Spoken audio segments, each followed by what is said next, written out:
السلام علیکم ورحمۃ اللہ وبرکاتہ۔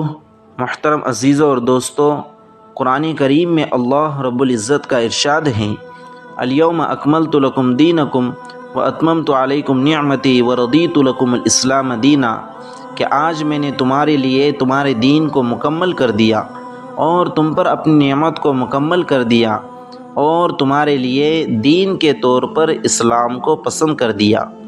صحیح احادیث سے ثابت ہیں کہ یہ آیت کریمہ حجۃ الوداع کے موقع پر نازل ہوئی ہیں، لہٰذا اس آیت سے معلوم ہوتا ہے کہ اللہ رب العزت کو جتنی باتیں دین میں احکام کے طور پر نازل کرنی تھی، اللہ رب العزت نے وہ ساری باتیں قرآن کریم میں اور آپ صلی اللہ علیہ وسلم کی مبارک زبان سے امت کو بتلا دی ہیں۔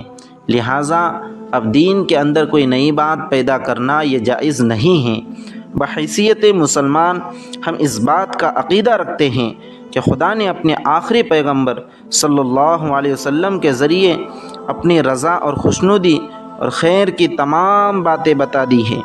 آپ صلی اللہ علیہ وسلم نے جو کچھ بتایا وہ خیر ہیں، اور جو کچھ خیر کی باتیں تھیں اس کو آپ صلی اللہ علیہ وسلم نے صراحتاً یا اصولاً واضح فرما دیا ہے۔ اس لیے اب دین میں کسی بات کا اضافہ کرنا اور کمی زیادتی کرنا یہ جائز نہیں ہے، بلکہ غضب خداوندی کا سبب ہے۔ اسی کو شریعت کی اصطلاح میں بدعت کہتے ہیں۔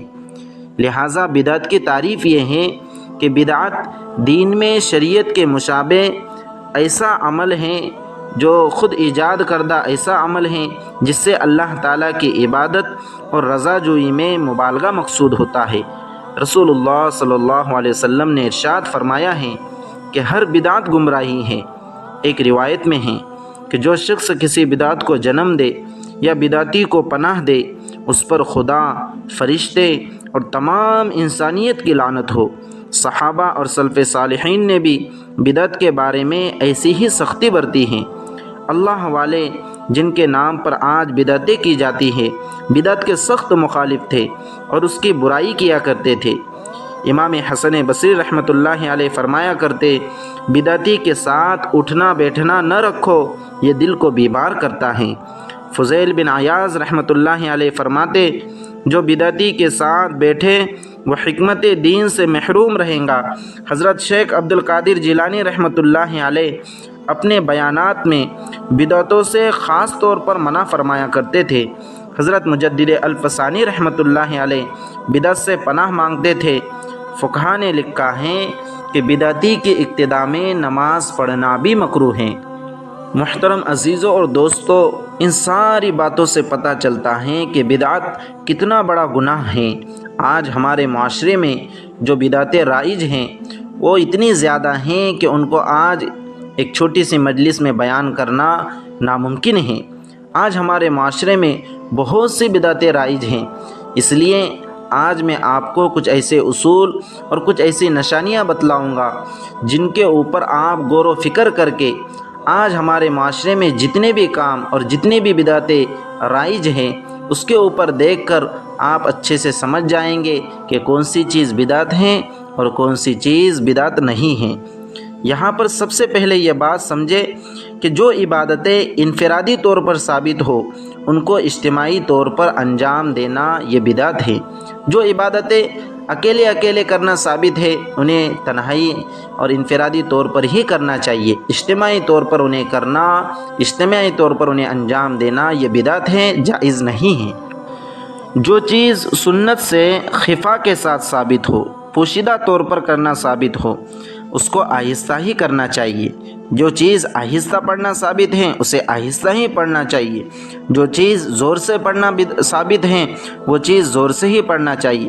اگر کوئی شخص آہستہ پڑھنے والی چیز کو زور سے پڑھے یا جو چیز زور سے پڑھنا ثابت ہے اسے آہستہ پڑھے تو اس کو بھی فقہائے کرام نے بدعت لکھا ہے۔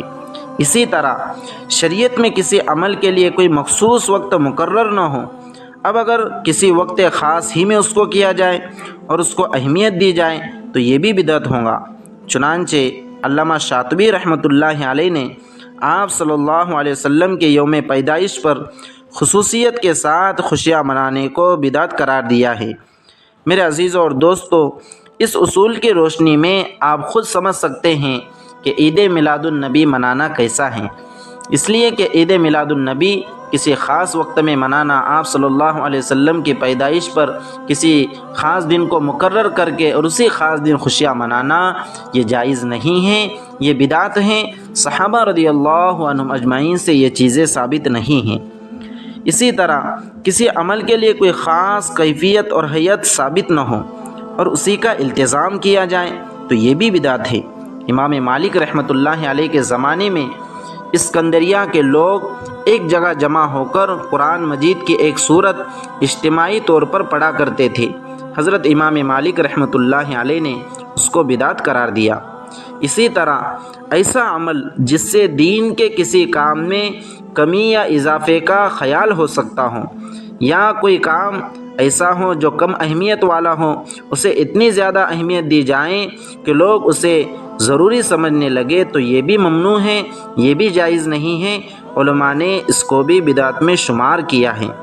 اسی طرح دین میں جو چیز واجب نہ ہو، ضروری نہ ہو، اس کا اس درجے اہتمام کرنا کہ اگر اسے نہ کیا جائے تو لوگ اسے طعن و تشنیع کرنے لگے، اسے برا بھلا کہنے لگے اور اس کے ضروری ہونے کا گمان کرنے لگے، تو میرے عزیزوں اور دوستو یہ بھی بدعت ہے۔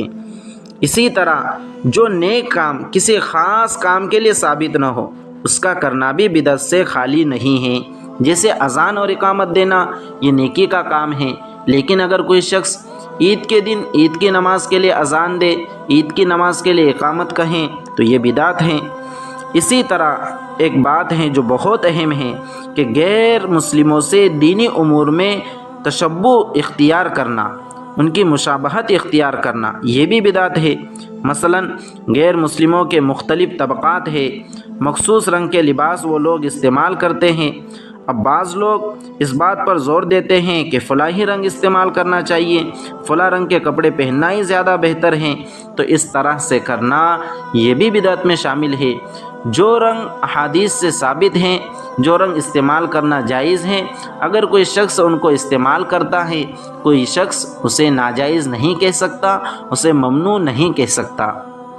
تو میرے عزیزوں اور دوستو، یہ چند اصول ذکر کیے گئے ہیں، آپ ان کو اچھے سے سمجھ لیں، اس کے اوپر غور و فکر کر لیں اور ان اصولوں کو اپنے ذہن میں بٹھا لیں، تاکہ جب بھی کوئی بات، کوئی عمل آپ کے سامنے آئے تو آپ ان اصولوں کے اوپر اسے پرکھ سکیں کہ یہ عمل شریعت میں بدعت ہے یا نہیں، اور اپنے اپنے علاقے کے جو علماء ہیں ان علماء سے معلوم کرے کہ فلاں عمل یہ صحیح ہے یا غلط ہے۔ اس لیے کہ قرآن کریم میں بھی اللہ کا ارشاد ہے، فَاسْأَلُوا أَهْلَ الذِّكْرِ إِن كُنتُمْ لَا تَعْلَمُونَ، کہ اگر تمہیں معلوم نہیں ہے، علم نہیں ہے، تو اہل ذکر یعنی علماء کرام سے پوچھ کر وہ بات، وہ مسئلہ معلوم کر لے اور اس پر عمل کرنے کی مکمل کوشش کرے۔ اللہ رب العزت سے دعا ہے کہ اللہ رب العزت تمام بدعتوں سے ہم سب کی حفاظت فرمائے، پوری امت مسلمہ کی حفاظت فرمائے۔ اللہ رب العزت بدعات کا خاتمہ فرمائے، جتنی بھی بدعتیں ہمارے معاشرے میں رائج ہے، اللہ رب العزت ان سب کو ختم فرمائے۔